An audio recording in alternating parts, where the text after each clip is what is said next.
mid-April, and Ice Camp Barneo is entering the final week of the season. It's full to bursting with groups in transit to and from the North Pole. Yes.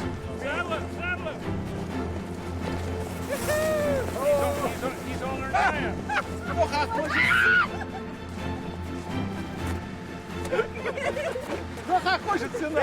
They don't see many women here in the season, so the first one they see, they'll...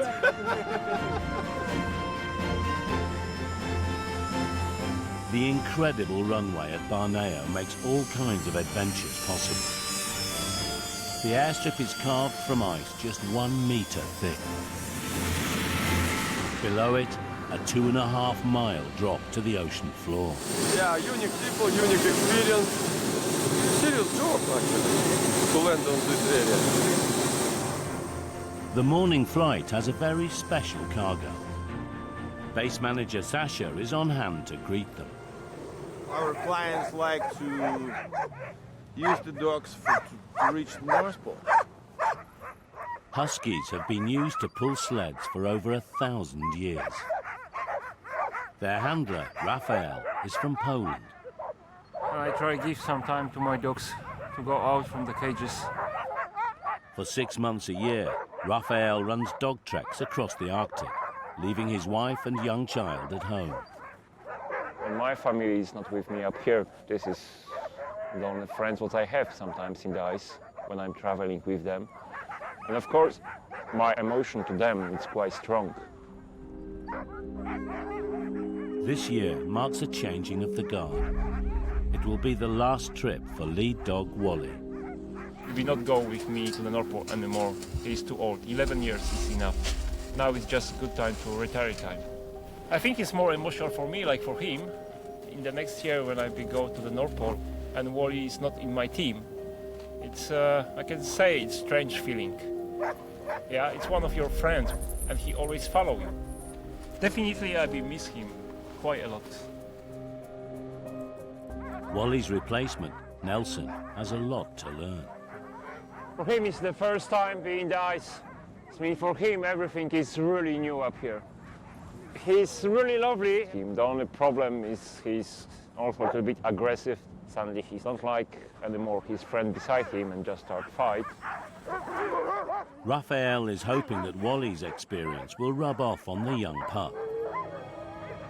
They're heading out on a training run before RAFAEL's clients arrive. Yeah, yeah, yeah, yeah, yeah, yeah, yeah, ha, ha. Yeah, animal. Yeah.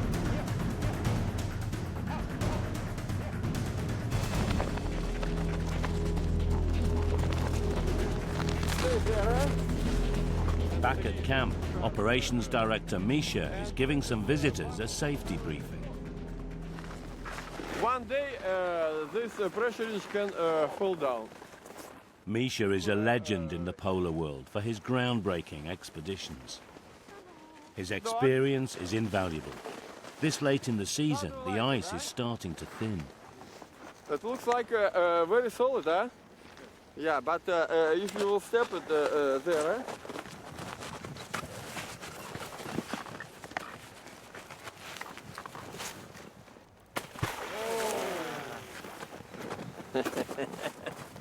There's no land in the Arctic. The ice, and everything on it, is constantly moving across the surface of the ocean. MISHA can calculate the speed of the drift with a GPS. 35 minutes ago we had 8944.1. Now we have the same northern direction. It means 45 meters. We moved 45 meters. For one day we can move more than 2 kilometers. Let's go to The ice airport receives up to 3 flights a day from Norway, 600 miles to the south. Today, an old friend of Barneo makes his return. How are you? Very good, nice to be back again. It feels so fresh here, it's like it's my first time. I better not say that to my customers, they'll think I'm a beginner. Eric Phillips has been leading expeditions to the pole for 10 years. This season, he's been hired by 4 businessmen who'll make the trek north on skis. Before they set off, the team must agree their travel plans with Barneo's boss, MISHA. What I was planning, we can drop all of you here, but it will be not earlier than 6 hours since now. 6 hours? Because it's half a day we lose. Otherwise otherwise we should start from here. We just can't make it faster. I understand that. We can begin from here, but it's more difficult. Most teams begin their expeditions with a short helicopter ride to a drop-off point east of the camp. They can then harness the drift of the ice, using it like a conveyor belt to help carry them towards the pole. But Eric's team are on a tight schedule. Work commitments mean that they must be on a flight home in just 4 days' time, and there isn't space on a chopper for another 6 hours. After a quick vote, the group decide not to wait. You would like to leave now?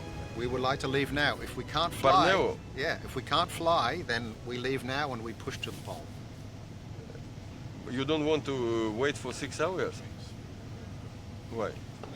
Because 6 hours time, it will be 9 o'clock at night. By the time the groups are ready to leave, it will be midnight. We fly for half an hour. It will be 12:30 in the morning. We stop. We camp anyway. We can't ski. I see it. I am a little bit surprised, guys. You can do it if the weather will not change. I will repeat. But if something wrong, your chances getting much less. Yeah. Against MISHA's advice, Eric's team has opted to start their trek from Borneo. But this means they will be skiing against the drift of the ice. For every 2 steps taken forward, they'll drift 1 step back. I'm just conscious that people have a limited time here on the ice, and the more time we spend here at Borneo, the more time lost experiencing this incredible environment. We've been here 3 hours already. We don't really want to hang around another 6 hours, and then it may drift again and drift again. Suddenly we've lost half a day of what will be a fantastic adventure. Let's go! North we go! Nanook! They're the only team this season to take on the pole from Borneo. Time will tell if it's the right decision. They were in big rush. I don't know why. They didn't want to wait and they decided to live here, which is fine for them. But I don't know about final result. See you guys in 3 days times at the North Pole, hopefully.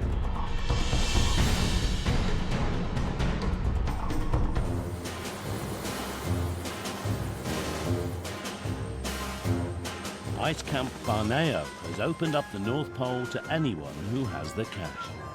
The Arctic tourist industry is booming as thrill seekers search for the ultimate getaway. Alex Hearn is from London and runs his own networking business. He spent the last 7 days on a trip to the North Pole with his dad, Simon. It was unreal. Absolutely the best thing I've ever done in my life. It was just unreal. Awesome to do with a dad. Yeah, I mean, it was the most amazing thing I've ever done apart from marrying my wife. But apart from that, that was good. He has to say that. I have to say it. No, I mean it when I say it. But it is good. It was amazing. Simon is a former army officer. Arriving at the top of the world was the perfect opportunity to display his regimental loyalty while hanging out with Alex. Let me zoom in, let me zoom in. Let me zoom in. Wrong way around, Badge.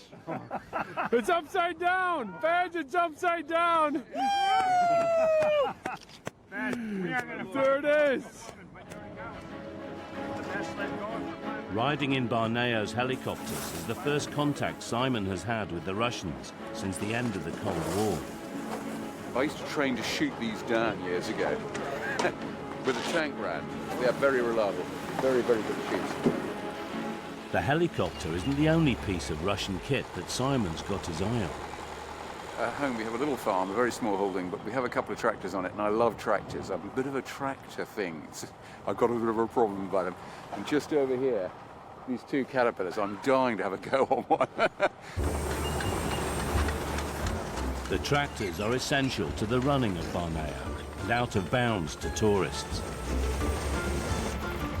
But Simon won't take no for an answer. Can we have a go on it? Quick go? Have a go? Good man. He actually is obsessed with tractors. So this is like a dream. This is probably his best part of the trip.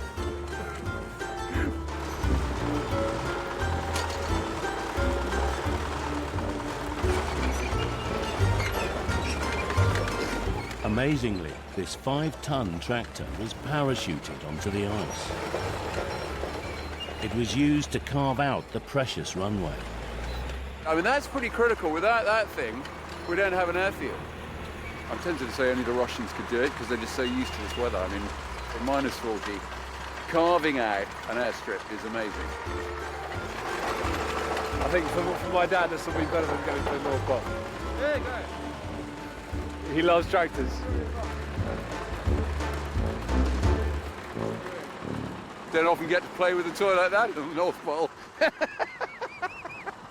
Made my day.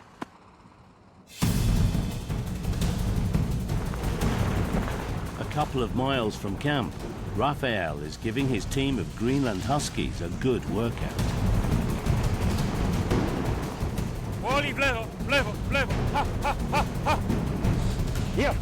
He steers the sled by giving voice commands to the 2 lead dogs.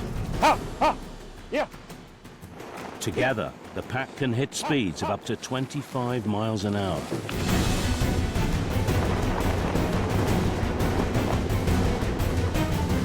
Even traveling at such a pace, the animals can sense any weak spots in the ice. The dogs, they're much more lighter like we are in our sleds. And they really well feel that in ice. When they stop, it just means we should stop as well. When they stop to make camp, there's a chance for team bonding. I just clean the mouth and face from the ice when they're breathing and running and eat snow, scratch everyone and pet him a little bit to make him happy and better relationship with me. And that's it. It's kind of thank you for good day, thank you for good work. New recruit Nelson, the only Alaskan husky in the pack, seems to have settled in. Like the first training, he is perfect. It's nothing more to say about him. He was running quite well. For this kind of young dogs, anyway, it's good experience. All dog teams have a finely balanced hierarchy. Fights are not uncommon. West, nine, nine west, nine. Raphael must show them who's top dog. Nine.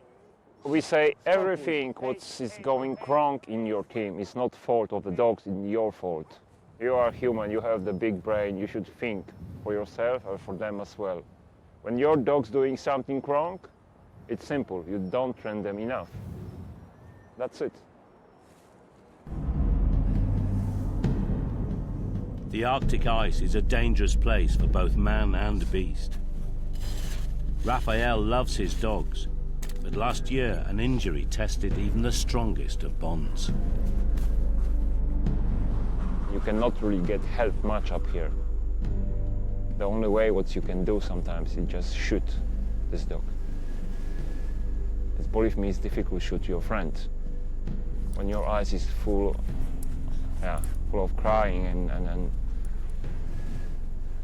you do that in a way after you don't feel really good. When I close my eyes, I still see this dog. And this is not nice feeling. It's something that can happen, be really terrible, and I hope so be never more repeat to me.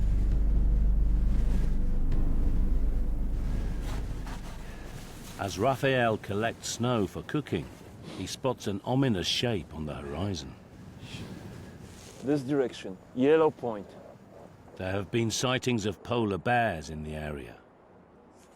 It's not that many seals up here. He's too far away in the north. It means the polar bear what you meet up here, he mostly is really hungry. I have revolver, 44 Magnum, just for some case when something happens and we get the polar bear, don't forget, we are the guest up here. He's in home. It means when he is nice, we take camp away, dogs away, and we go away. When he is aggressive, we try scare him. That's it.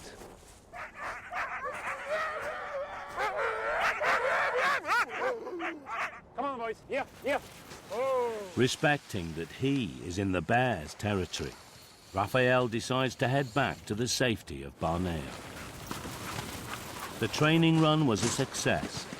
The team is ready for lead dog Wally's last expedition to the top of the world. I think my dog is always ready to go to the North Pole. Me as well.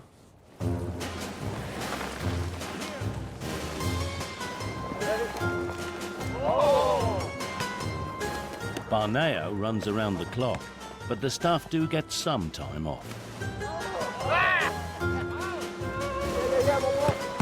Bad weather has closed the runway, and the tourists have taken over. The Arctic Cup final. Actually, the first match in my life, and it's in North Pole.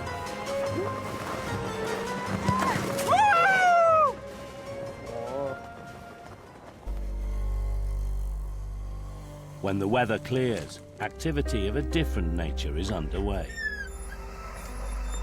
Barnea is not just for tourists. It's also an important research station for an international community of scientists. They come here to gather data and make experiments that are only possible in this extreme climate. Okay, that looks good. One of the most surprising members of this scientific group is 17-year-old Eton schoolboy Parker. You know, I grew up in Palo Alto, California, and then I moved to London when I was 9. While his friends are busy with last-minute revision for exams, Parker has been trekking to the North Pole with expedition leader Doug Stoop. I actually have my first A-level 3 days after my flight back to London. Oh my God! My school is pretty supportive, but they do have some issues, I think, with my priorities. They don't feel like, a lot of the time, they don't feel like my priority is the school, which is a fair point, and to an extent it's true. The Arctic is one of the most hostile environments on Earth. Last year, tragedy struck during an adventure holiday to a glacier in the region. 6 months ago, a student from Eton was killed in a polar bear attack. I actually knew the person who was killed. He was a classmate. He was in a couple of my classes at school. Parker funds his trips through sponsorship. On this expedition, already his third to the pole, he's been collecting snow samples for a climate change project. What matters right now scientifically is the composition of the snow. So basically what we're interested in is looking at from the sea ice surface down here all the way up to the surface of the snow. It's a record for what has happened in terms of the climate over the last 5 years. All the bottles are going to be packed up and sent to the International Atomic Energy Agency to be analyzed. The data is going to be put into a database and distributed to about 4,500 scientists or more around the world. That's enough. I'm going to send off these bottles, and now I'm going to go back to school and do A-level chemistry. You know, I don't... It's a bit of a bore, to be honest. Parker will have further distractions from schoolwork. He's planning a return trip to the Arctic in the summer.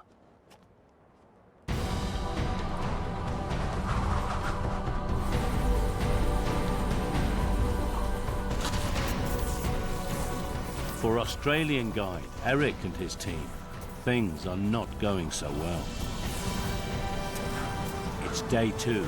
They're 25 miles from the pole, and the weather is against them. Well, we've woken up this morning and it's misty. Visibility is all but gone, and that will slow things down today, unfortunately. We also got some negative drift overnight. We lost maybe 4 kilometers. We have our work cut out for ourselves, but we knew that at the beginning. We just need to work hard. For Eric's clients, this is a whole new experience. Paul's in his 50s and owns a building company in Essex. The first session was an absolute nightmare. Big pressure ridges, a lot of blocks of ice, and we relied hugely on Eric's ability to pick his way through the ice field and the ice blocks. But it went on and on and on. Yeah, try to come across onto that one there. This frozen sea can be perilous. There is okay, but the middle is open. Without warning, the ice sheets separate, creating areas of open water. We had to take the skis off and actually pull on foot because it was just, for us, too technically difficult to twist and turn on skis and pull toboggans all at the same time. The team are also fighting against the moving ice. Every day, the drift carries them 6 miles away from the pole. Very tough day today. It's the toughest day that I've ever had with a guided group. They don't come this hard normally. Unfortunately for Eric, things are about to get worse.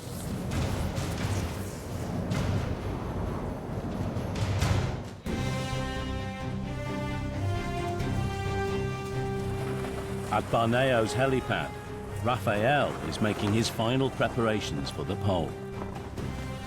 The dogs are loaded onto the chopper, which will carry them to their starting point. For new trainee Nelson, this is his first trip north and his first time in a helicopter. And also the new one in the pack is Nansen, 9 months old, and it's not too hard for this kind of young dogs. Anyway, it's good experience. RAFAEL's clients are a group of friends from Moscow. They travel together all over the world in search of adventure. They've each paid around £26,000 for the trip, inspired by the legend of White Fang, one of literature's most enduring tales. If you read the books of Jack London, it's a real adventure. When I was young, I read a lot of books like this because it's an ancient method to go to the north. RAFAEL gets the latest ice report from MISHA. The information gained from other teams on the ice will help him choose the best place to start his trek. New blue pressure ridges everywhere, just very chaotic, very chaotic, yeah. Helicopters taking us to opposite side. It should be much more easy, and also they say from yesterday the message was they get the ice was really nice and flat and not many open water. This means we should manage. The 20-minute chopper ride will deliver RAFAEL's team to the east, where the direction of the ice drift will be in their favour. The sleds, packed with food, tents and fuel, weigh 150 kilos. The 12 dogs will pull the kit, and the tourists will ski alongside.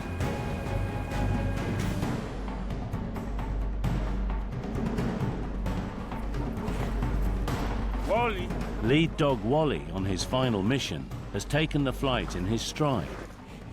But for Nelson, it's all too much. Stay here and don't move, because this dog is be afraid of you.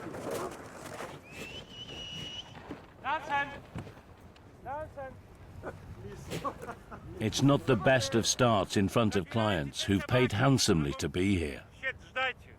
But RAFAEL soon has Nelson back in line. The dog should not run away from me, just run after me. Anyway, he's young. Huh? If you will sleep like a dog's 10 hours on snow and then came to the helicopter, I think he'll also be exciting.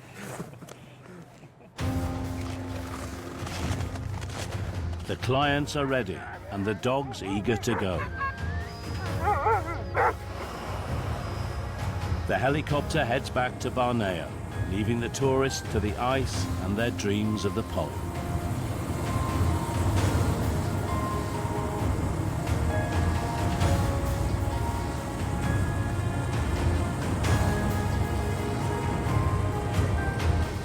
This frozen sea may look serene, but its constantly shifting sheets of ice are causing problems back at camp. Two pieces of ice will meet of each other. They don't like of each other, and they start to fight. And we can see many broken pieces of ice. Sometimes huge, several tons of ice. Variation of pressure ridges. One of beauty of Arctic Ocean. This beauty has created a meter-high bump in the middle of the runway. All flights have been suspended. The ice is packed under such colossal pressure that the team must use chainsaws to remove it, layer by layer. In a temperature of minus 25 degrees, the runway team will earn their money today.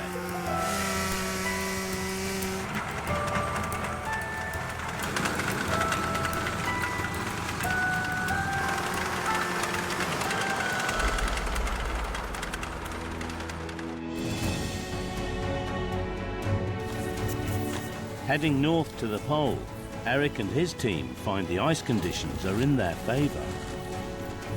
They have just 1 day left to reach the Earth's summit, but are making good progress. So we've struck upon this freshly frozen lead, solid enough to ski on. It's not going to last very long because we're back into the pack ice, but it's a nice little break, a nice little joy to ski across. Flat and easy. The team are working hard. So far, they're managing to outrun the drift that carries them backwards, away from the pole. If we kept that pace going and pushed it hard, then, you know, we'd likely to get to the pole. When they stop to make camp, they're just 10 miles from the top of the planet. So we did have a very big day today. Skiing 18 kilometers, all the time going backwards with a negative drift. So probably altogether we skied, I think, at least 25 or 26 kilometers. Everyone's tired but confident and happy. Today was difficult. Yes, our day. And tomorrow? Our day. Maybe. Well, Monday, no. Maybe pole tomorrow. Yeah. I hope so. The deadline for their flight home is looming. But if the good weather holds, tomorrow they'll be standing at the top of the world.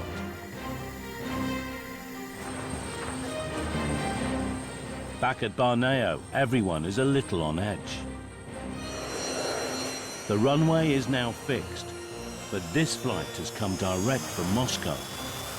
On board is MISHA's boss, Alexander Orlov. This is MISHA's first season in charge at Barneo. It's important he makes a good impression. Alexander hasn't come alone.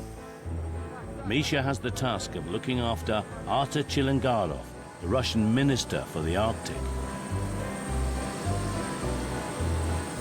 Now we just had a plane coming in from Russia with some what they call big potatoes, like hot shots. With a guest from business world in Russia and also some celebrities. Helicopter! Please follow me. Alexander Orlov made his fortune in business, but he's no stranger to the Arctic. He's a seasoned explorer and set up Barneo in 2002. Ну, меня вот в Арктику привела работа в 1975 году. Вот. А вообще, конечно, есть такая пословица, даже не пословица, а как бы укушен полярной мухой. The guest's plane will remain on standby. The pilot must keep the engines running as the sub-zero temperatures could prevent them from restarting. Our plane is standing parked in the runway and waiting for them. And the plane burns fuel, so it can stay around 3 hours, not more. Ice Camp Barneo costs millions to run each season, the biggest expense being fuel. The VIPs are whisked up to the pole for the ultimate photo opportunity. MISHA must show them a good time.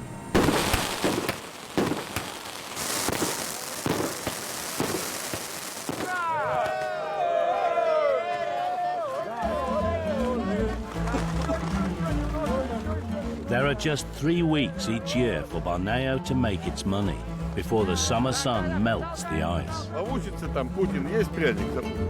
So it doesn't hurt to gain the backing of Russia's movers and shakers. Не пользуемся. Ну, наверное, важно, потому что этого никто не делает. Это некое в течение месяца некое сообщество полярников. Здесь же не только русские, здесь весь мир. И вот это общение, понимание того, что мы дети природы. Hot wine at the North Pole. Some people need it. Personally, not so much, but it's tradition. In April, you never have the pole to yourself for very long. Expedition groups that have made the long trek across the ice on foot arrive to be ferried back to camp by helicopter. If you're landing in the North Pole, sometimes you can see the village of the tents, of groups of skiers waiting to pick up after successful reach of the North Pole. Добрый день. We traveled there skiing for 3 days, sleeping over in the tents. It was cool. It was extremely hard way, especially for a woman. For me, it was the first time for me, but it's worth doing this. It's also time for MISHA's special guest to head home. The Antonov 74 is specially designed to operate in the harsh Arctic climate. The engine's exhaust gases are blown over the top of the wings to produce extra lift, essential during takeoff on Barneo's short runway.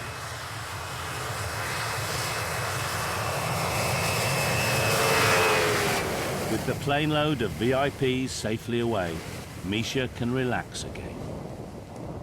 Well done, well done. Airplane in the air. It's good.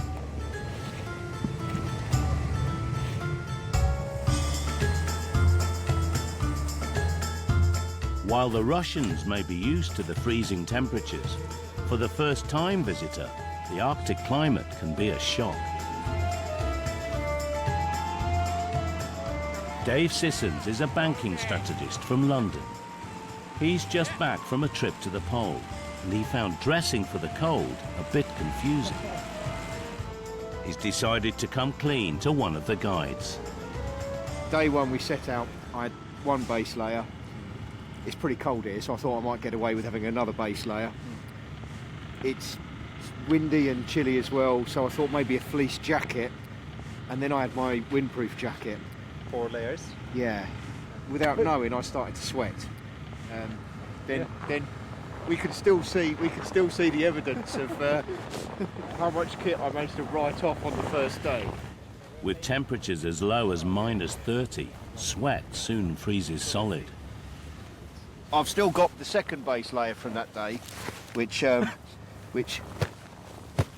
is quite solid indeed. Yeah, it was quite wet. Yeah, yeah. That was quite wet, and then we got various my hat and my fur buff from my coat. Yeah. That didn't do too well either. No, but it's a very normal thing to do. Most people actually dress up too much. Yeah. And then when they start working, they get too warm and start sweating. No one will sit next to me in the mess tent now, and I figure that's because I'm still wearing the same set.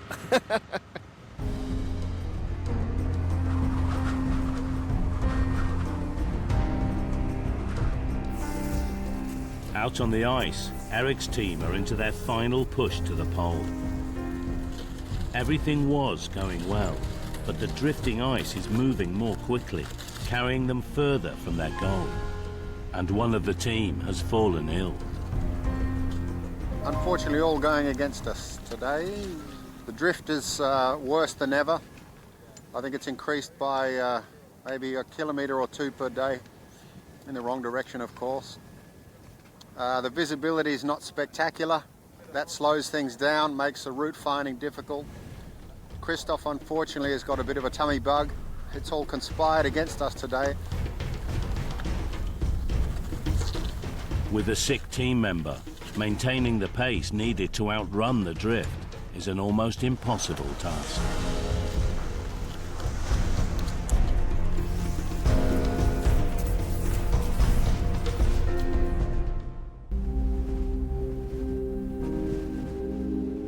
I have no information only from you. At Camp Barneo, MISHA is getting the daily position updates from teams heading to the pole. 164.20. Okay, and everything is good with people. But he has to pass on bad news about Eric's progress. Eric Phillips did stop 10 miles from North Pole. He decided it's finished for him. Against MISHA's advice, Eric's team chose to walk against the drift of the ice. But slowed down by illness in the team and bad weather, Eric calls in a chopper to pick them up, 10 miles short of the pole. You need to respect drift. That's all. If you don't respect it, you will be punished. What actually happened? After battling through blizzards and sub-zero temperatures, it's a disappointing end to their adventure. Greetings. How's it going, Eric? Not the best. We feel a little gypped, a little short-changed. Unsuccessful teams are often flown to the pole to achieve their dream of standing at the top of the world. But the pilot has refused to take them, and Eric's group have been flown straight back to camp. People pay a lot of money, and I don't think ever before in the history of, Barneo operations, a team hasn't actually stood at the North Pole. And this team is fantastic. And I promised, if we don't make it to the North Pole, then we fly in. That's always happened in the past. And suddenly, for the first time, it doesn't happen. The landing was not so nice. The helicopter landed just a couple meters near crack. And chief of pilots said, it's too risky. I can't take a risk to fly with people to the North Pole. And he decided to fly back. Ultimately, the pilot makes the decision whether it's safe to fly. Not even MISHA can overrule him. No, there's no guarantee, absolutely. In the mess room, the team make their disappointment clear. You stay in North Pole many for only opportunity for me, and I'm sad. I triste. Sad, yeah, I understand. I agree. MISHA might be quietly gratified that we didn't make it to the pole because his advice was to be dropped off where we would have an easy drift into the pole. Mm-hmm. I didn't want to say something bad. I just wanted to give you... It's nothing bad, it's your opinion. I spent on this ice almost 2 years just sleeping in the tent of drifting ice.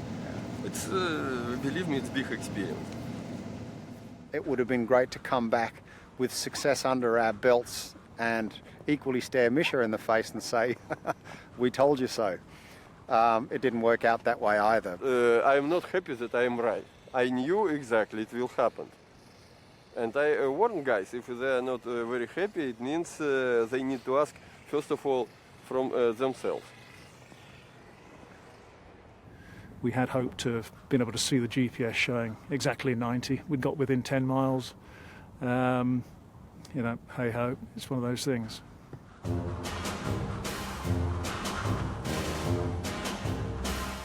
One group has had better luck with the weather during their trip. Today is my birthday.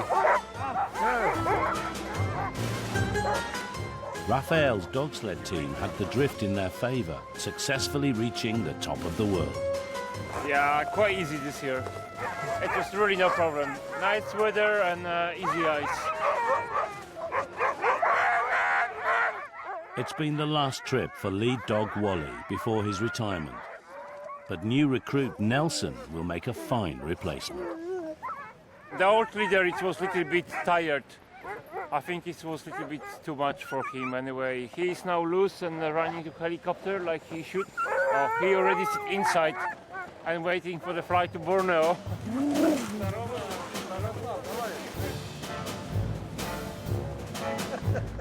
Back at camp, what better way to celebrate than with traditional Russian delicacies?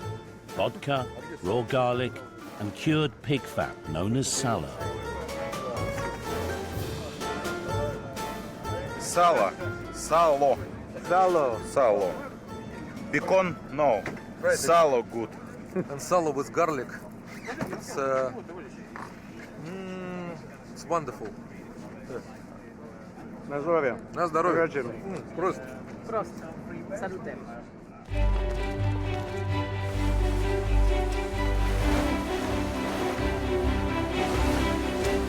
Ice Camp Borneo's short season has come to an end. The rising temperature will soon melt the frozen surface of the ocean. For 18 days, the most northern airport in the world has turned the dreams of hundreds of people into reality. For the next 11 months, no human will set foot on this most extraordinary spot on the planet. Planning for next season will begin in just a few days. But as the temporary town is packed away, the staff can think of home. Borneo finished. Все. We go home now. I'm very excited to go home, first of all. Then I'm a little bit sad that everything is gone. Fortunately, everything was very good, and now Borneo is over. Bye-bye Arctic, and hello my family.